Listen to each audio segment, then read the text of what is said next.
Hi, Yasmina, how are you? Hi, Asmi. How are you? I'm great, thanks. Thanks for stopping by. I'm so excited for today. Me too. So I had this question I'm dying to ask you. Tell me. How is it pronounced? Okay, so I hope my mother doesn't get angry with me for saying this, but it's not pstyled. Or pstyled? Or pstyled. So the idea is that it stems from the word psychology. So the P is silent. So Okay. it's styled. So Beautiful. you are styled by psychology. Makes beautiful sense. Thank you. So let's take a few steps back. How did it all start? How did it all start? So there's the very conventional answer, which is I've always loved fashion ever since I was a little girl. But usually cliches come from an element of truth. So I was actually always obsessed with fashion even when I was a little girl. But I didn't have the skill set to be a designer. I didn't have the patience to run a business as like a creative director or something. I didn't know what I was going to be. I loved the fashion industry. I loved the way it added personality and character to the world. So it started subconsciously when I was a little Nina in her little fuchsia dress with the buttons, everything. Hey. But that's where the passion originated. Okay. Ironically, the business started when the passion resided. So what that means is when I stopped caring about fashion, that's when I realized that there was a need for a business. Okay. And that was in around 2017. I was in Cairo working as a brand manager in my family's company in pharmaceuticals. Okay. It was an incredible opportunity. I was working with some amazing people within the family and not in the family. And just on a personal level, I was very disconnected from myself. Okay. I was in a place where I didn't recognize my habits. I didn't recognize what I was doing, why I was doing it, and what I was wearing to that extent. It was very difficult to talk about, but I think it's important because it was the pivotal moment for me. Okay. I had every kind of mental health issue you could imagine, from eating disorders to depression, imposter syndrome, anxiety, anything. And it manifested itself in what I was wearing. Because like I said, I was always this beautifully colorful person wearing like glitter and feathers and patterns and pinks and the most unexpected thing. I was even nominated in my high school most best dressed. It was just known, even though we had a uniform. Okay. How did you manage to pull that off? The 2 days a month when we could come in without uniform and during my last 2 years of high school. I mean, that was a grand success for me. But suddenly, because of the lack of confidence, of self-esteem, of my ability to recognize myself, I was a walking shell of a person. I wasn't expressing myself because I didn't know myself through my clothes. And one day, I remember I woke up and in the closet, I got dressed and I looked at myself in the mirror and... It's not me. It's not me. It's not... It's me, but it's not. Yes. Like it's something in completely different packaging. It's almost like you're seeing something that's a... Let's say, masalan, you want to go buy a nice handbag. And you could go buy a Gucci or Prada or whatever. And then you're walking into like a market where you can get the fake ones. It looks like a Gucci. But it's not. It's not. It's a fake. Something isn't right. Yes. And I felt like a fake Gucci. But I realized that something was off. So I asked myself, do I feel this way? Do I feel this disconnect or this sadness or this intense darkness because of what I'm wearing? Or is what I'm wearing a consequence or a result of what I'm feeling? So I decided to test something. And I opened my closet and I took out, I don't remember, like a dress or green shirt or something I hadn't worn in like a couple of years. And I wore it and subconsciously things changed. I was more social with friends and people I bumped into. I was more productive at work. I didn't binge. I didn't think about food, which was a problem at the time with my eating disorder. And I wasn't sad. And I remember feeling I'm not sad. Just exactly that thought. I was okay. I wasn't miraculously healed and laughing and being flamboyantly colorful or anything, but I was not sad. And I tried this out for a few more days, a few more weeks with my activewear, with my loungewear, a few months. And then I started to look into it, and I started to think, maybe there's some science behind it. Again, I love the human mind. I've always been very intrigued by psychology, and I love reading about sociopaths and psychopaths and why people do things. So even people with autism, this sounds very twisted, but I'm aroused by the human brain because we don't know anything about it. The curiosity is amazing. So I started trying to look for some research about it, and there was next to nothing. In scientific journals and articles and research, fashion gets a bad rep. It's on the blacklist. We don't talk about fashion. Fashion is usually talked about in an ill sense. It's like fashion in science. So I found nothing. I found one article about enclothed cognition, the phenomenon enclothed cognition, written in 2012. And it was just talking about your association with clothing, which is it blew my mind. It was like, oh my God, okay, people are catching on to this. But there was nothing else. So it just lingered with me. I wanted to prove it. I wanted to believe it. But I needed to find the science. I needed to find it. And I decided to pursue it as a business. عامة دي الحاجة اللي بالنسبة لي is extremely interesting في style لأن هي يعني أنا كولد بالنسبة لي styling it's only related to the external features of someone. Okay. But it's the first time إن أنا أفهم and this could has a bit of a psychology and how the person actually feels. It's not just about how they look or their skin tones or whatever. So it was very interesting. I mean, I'm gonna get very scientific. Okay, please do. Very, very scientific. But even what you look like has changed for psychological reasons.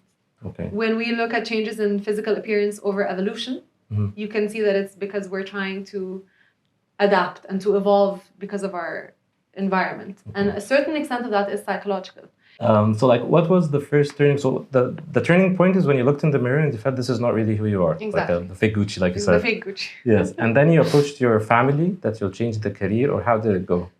So my hobby shifted from going out and partying and drinking and working out 4 times a day to I'm going to write a business plan.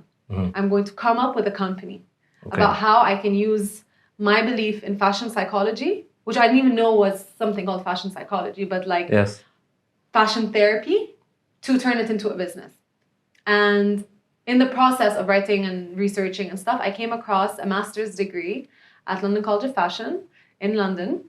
That was a master's in applied psychology in fashion. So it was still very new. It had only been running for a couple of years. And I wanted to apply. It wasn't exactly what I wanted to do, but I wanted my university application to be my business proposal. Okay. So it's like, this is the business I want to have. Okay. I want to use your facility, your university, your resources to be able to start this business. Yes, and you did this in parallel while still working in marketing in the family business, exactly. right? So I was still working with my family in marketing. I was still working on the branding and everything. And we had just launched the brand. We had started printing out the new packaging and everything. So that's when I went to meet my father, my other boss, basically.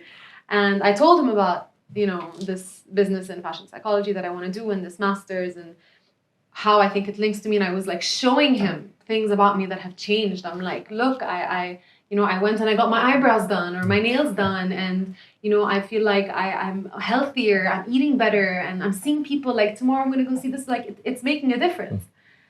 And I remember we were in a coffee shop next to my parents' house. And he just basically like pushes his coffee and he's like, you're fired. I'm like, Father, what? And he basically told me that it's been years since he saw me this passionate about anything. It's like the fire in your eyes. That's my daughter.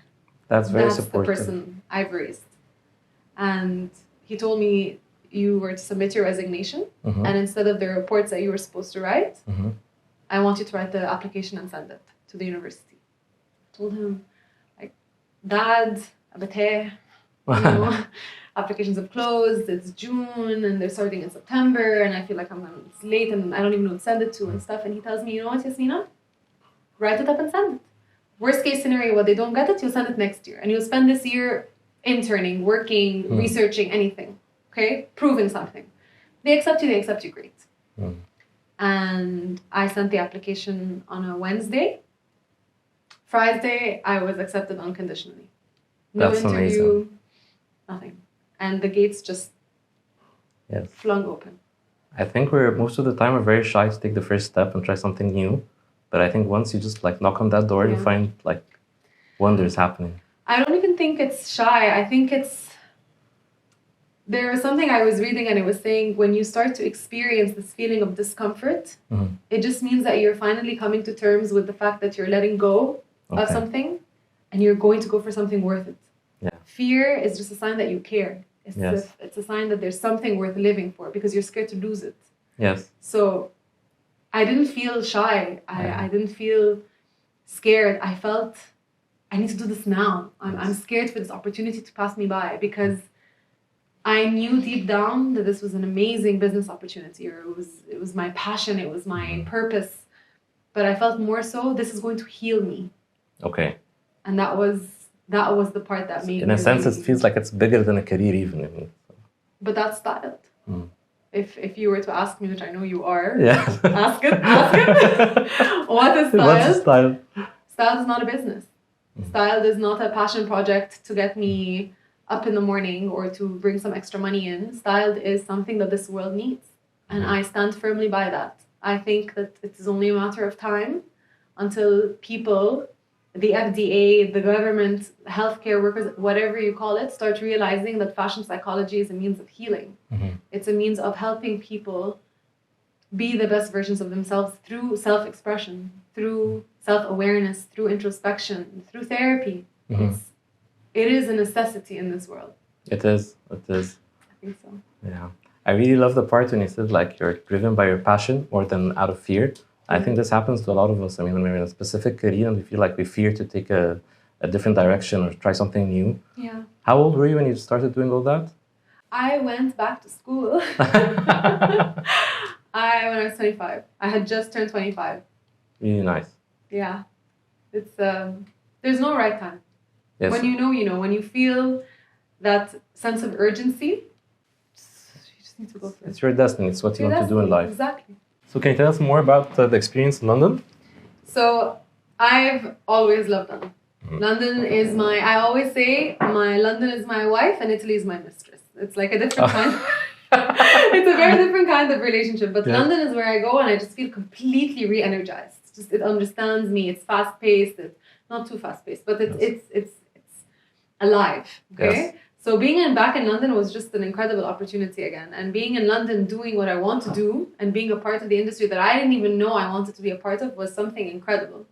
And I was so privileged and I was so blessed to be with some of the most incredible people I have ever met in my entire life. Just support and unconditional love flowing from every direction. And I don't think I would be able to sit here and to be talking about this business or be talking about myself if it wasn't for all of them. Obviously, I have to give a shout out to Aurora. Who was Aurora? Aurora was, surprisingly, I only found this out later, she was the person who got my application. Okay. So she got my application and she read my business proposal and she was like, I need this girl on the course. And I remember, I think, right after the second or third lecture, she asked to see me. And we went into a tiny room, probably the size of like a broom closet. We sat this far apart before COVID. Yes. And she told me to tell her everything. And I told her everything. I told her, and not everything like about style, but I told her everything that I had been through. And it was about you personally. Everything. And I think she was my very, very first therapist. Because I come from an environment and a culture where therapy is taboo and we don't talk about it. And you keep it to yourself and you suppress and you don't need to tell a stranger. Sadly enough. You deal with it yourself or you deal with it with your family or your siblings or... And she was the first person outside my close circle that I said everything to. And she never judged me. She said, in so many words, if anyone is going to do this, it's going to be you. Wow. And you have my unconditional support. I back you up in everything. I think she believed in you from the very first time she read your application. I think the best thing about Aurora was that she believed in me before she believed in styled. Okay. And she knew that if anyone was going to do styled, it was going to be Yasmina, not anyone else. And she tells me this till this day. I'll talk to her about potential competition. I'll talk to her about how I feel like I'm lacking or I'm failing. And she tell me, listen, you do you. Yes, you're unique. No one is like you. No one is like you. No one's been through your struggles. No one's seen your pain. And no one's felt its reality. Like, no one's felt styled more than you have. Yes. And you're going to do it. And she told me, all the assignments you get, you base it on your business. All the papers you write, you base it on your business. Anything you need, any resources, computers, focus groups, anything, I'm with you 100%. So you're building styled from the very first day in London, most probably. Or even before it when you were in Egypt, most probably. When I was in Cairo, Yeah. it started building as an idea. But the second I set foot at LCF, I started building the science. So every paper I wrote, I based it for styled. I got the numbers, I got the statistics. I remember there was one paper I wrote about the relationship between clothing and personality. And I remember seeing the results. I had them all the papers, all the results out on the bed with me. And I remember I was cross-legged and I had my tea. And I was looking at it and it was perfect. It was like, I can't even explain it. I can see evidence. I can touch evidence. Like material evidence on what you want to do. And I threw up. I started laughing and I wanted to call my dad and I wanted to call my mom and I wanted to call Aurora and I wanted to call my friends and I wanted to call my past self. So I threw up. It all made sense, right? It all made sense. But those moments, yes, you can't take that from me. I think it's very inspiring for me that while you were studying, you had this specific thought and you're so focused on it. I mean, sometimes we just study something regardless of what it is, but you're like, you have a lot of ideas, you're not yet locked on one specific, but in your case, you know what you want to do exactly. And while you're studying I'm sure different disciplines and different courses, you're just focused on style. But that's what changed my life. Okay. Because I've done my undergrad. I did my first master's. I worked in things that I liked. Like I was also very blessed to have the support of my parents who never told me to do any one thing in particular. Like they never told me, we all work in pharmaceuticals, you have to work in pharmaceuticals. I think this is very big. I mean, most people have like a family business. There's a lot of like pressure that I have to be there for my family. And I think it's very supportive that they pushed you just the moment you said it. I thank my parents for this every day. And if I ever have children, I will make sure to do what they did. When you're 18, there's actually scientific evidence that until you turn 25, you're making decisions based on emotion, not based on rationale. Okay. So when I was 18 and you have to make the biggest decision of your life of where I'm going to go for college, you don't actually know. You're not making right decisions. Definitely. Like you can have a feeling and you can have a passion. That's great. And I'm so happy that some people can experience that from such a young age, but you're still very emotional. You're still very hormonal, whatever, but you're not. So my parents told me, listen, study business. Study business management. Because no matter what you do in your life, you will have to run a business. Yeah. Whether it's a household, a law firm, a hospital, an actual business, a coffee shop, anything, you need to know business. So I went and I really, really profoundly thank them for it. Yes. Imperial and King's gave me the skill set. It gave me the tools to be able to turn style into the first business around the world, touch wood, yes, in fashion psychology. Yes. But it was my passion that turned it into this. Yes. To this. You know what I mean? Yes. But like I know you're gonna ask me this about my parents and the mentors in my life. And there's one thing I wrote this when we first met for our first conversation. I would not be where I am today without my father and Aurora. But I would not be the person, Yasmina, that I am today without my mom. That's really beautiful. It's very true. It is. Getting a little bit emotional. Yes. The human element. That's what the human element's about. Yes. The human element. But yeah. So back to London. Yes. So I studied and I studied and I studied and I was interning at the same time. I worked for like 3-4 different companies, 6 weeks, 3 months, 6 months. That's a really nice experience. I had to. If you're any business person will tell you, if you don't know your customer, you can't sell the product.